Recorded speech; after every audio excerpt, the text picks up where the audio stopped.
wabah antraks ini yang merebak di Dusun Jati di Kelurahan Candi Rejo, Sembanu, Gunung Kidul, Yogyakarta, di mana sebelumnya sejumlah warga ini mengkonsumsi daging sapi yang mati mendadak dan juga telah dikuburkan.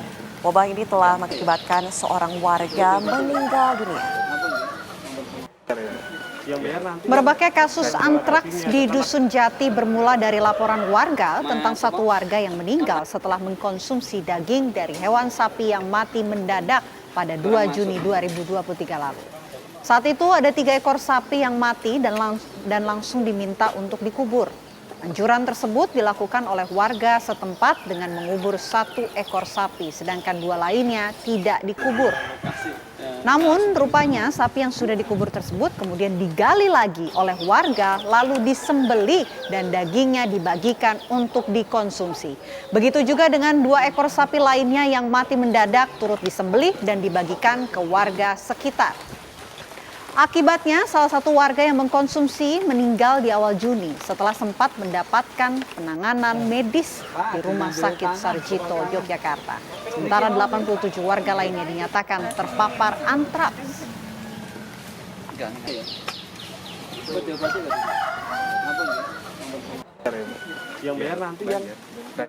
Ya pemirsa, dan lalu bagaimana kemudian perkembangan informasi wabah antraks dari Dusun Jati, Semanu di Gunung Kidul, Yogyakarta ini kita telah tergabung bersama dengan Kepala Dinas Kesehatan Gunung Kidul, Ibu Dewi Irawati. Assalamualaikum Ibu Dewi.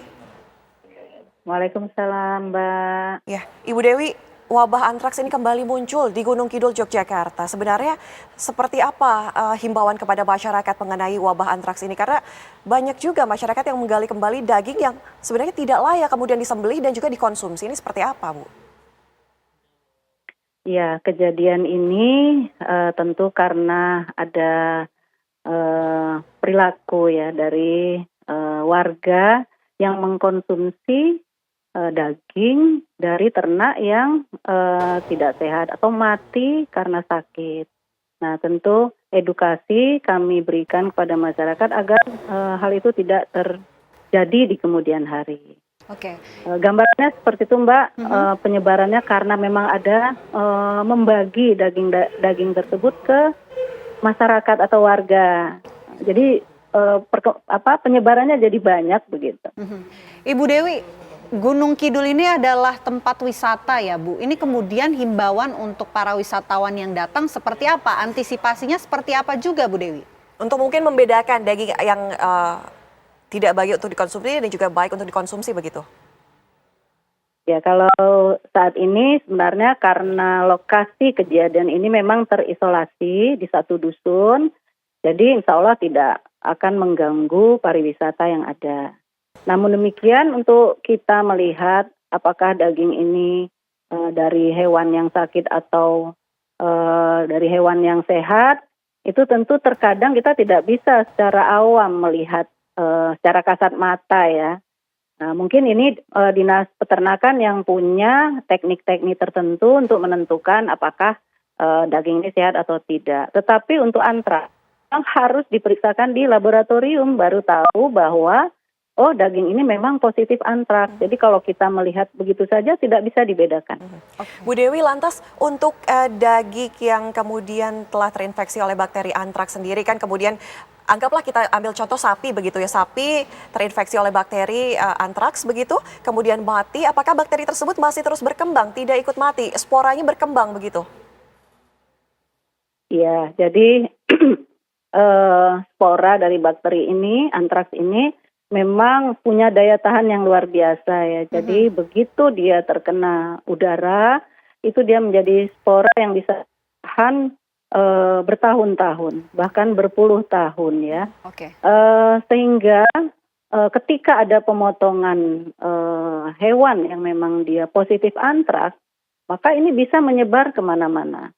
Sehingga kalau oleh pemerintah, kita berharap masyarakat apabila ada kematian ternak karena sakit, ini tidak boleh disembelih. Jadi kalau disembelih itu darahnya itulah akhirnya yang menyebarkan kuman tadi kemana-mana. Tapi kalau utuh di dalam tubuh dari hewan ini kan dia tidak akan menyebar begitu.